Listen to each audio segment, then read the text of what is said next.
ગુજરાતની famous singer કાજલ મહેરિયાએ અચાનક love marriage કરી લીધા, પણ જે વ્યક્તિ સાથે લગ્ન કર્યા છે એ ઉંમરમાં નાના છે. કોણ છે અલ્પેશ ઠાકોર, શું કરે છે અને આ પ્રેમ કથા કેવી રીતે શરૂ થઈ, આજે હું તમને આ બધું સચ્ચાઈ સાથે ડિટેલ્સમાં જણાવવાનું છું. નમસ્કાર મિત્રો, સ્વાગત છે તમારું આજના આ નવા વિડીયોમાં. આજે આપણે વાત કરવા જઈ રહ્યા છીએ હાલના સૌથી ચર્ચિત વિષય એટલે કે કાજલ મહેરિયાના લવ મેરેજ વિશે.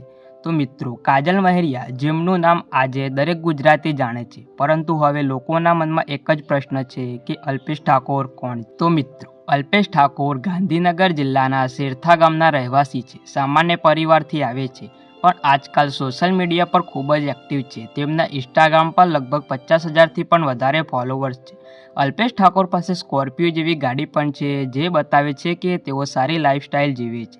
તેમના પરિવારની વાત કરીએ તો તેમના પરિવારમાં તેમના મમ્મી પપ્પા અને તેમને એક નાનો ભાઈ પણ છે, જેમનું નામ છે રાહુલ ઠાકોર. એટલે કે એક સિમ્પલ ફેમિલીમાંથી આવીને આજે તેઓ લોકોમાં જાણીતા બની રહ્યા છે.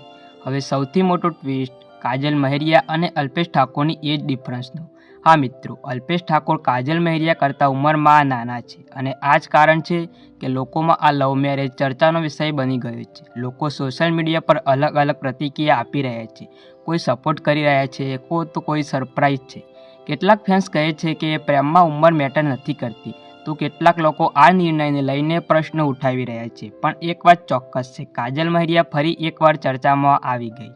તો મિત્રો, આ હતી કાજલ મહેરિયા અને અલ્પેશ ઠાકોરની લવ મેરેજ પાછળની સંપૂર્ણ માહિતી. પ્રેમ એ કોઈ રૂલથી નથી ચાલતો, ઉંમર, પૈસા કે સ્ટેટસથી ઉપર હોય છે. તમારું શું માનવું છે? શું આ લવ મેરેજ સાચો નિર્ણય છે કે પછી બીજું કંઈ?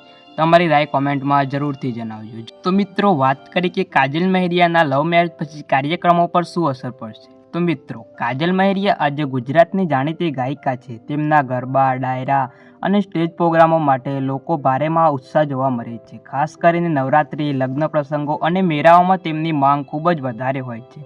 ઘણા લોકો તો પહેલાંથી જ તેમના કાર્યક્રમો માટે બુકિંગ કરાવી લે છે. સામાન્ય રીતે જ્યારે કોઈ કલાકાર પ્રેમ લગ્ન કરે છે ત્યારે તે થોડા સમય પોતાના પરિવાર અને વ્યક્તિગત જીવનને આપે છે. એટલે શરૂઆતમાં કાર્યક્રમોની સંખ્યા થોડા સમય માટે ઓછી થઈ શકે છે, પણ આ માત્ર થોડા સમય માટે જ હોય છે. મિત્રો, ઘણીવાર એવું પણ જોવા મળે છે કે પ્રેમ લગ્ન પછી વ્યક્તિ વધુ સ્થિર અને મજબૂત બને છે. કાજલ મહેરિયા માટે આ એક નવો અને સકારાત્મક સમય બની શકે છે. તેમના ચાહકો તેમને વધુ પ્રેમ અને સહકાર આપી શકે તેવી સંભાવના છે. એટલે કે આ બદલાવ સારો પણ સાબિત થઈ શકે છે. થોડા સમય માટે થોડો ફેરફાર આવો સ્વાભાવિક છે, પણ લાંબા ગાળે તેમની પ્રતિભા અને લોકોનો પ્રેમ જ મહત્વનો છે. તો મિત્રો, શું તમને લાગે છે કે લગ્ન પછી ગાયિકાના કાર્યક્રમોમાં અસર પડશે? શું તમે કાજલ મહેરિયાના કાર્યક્રમો પહેલાં જેટલો જ જોવાનું પસંદ કરશો?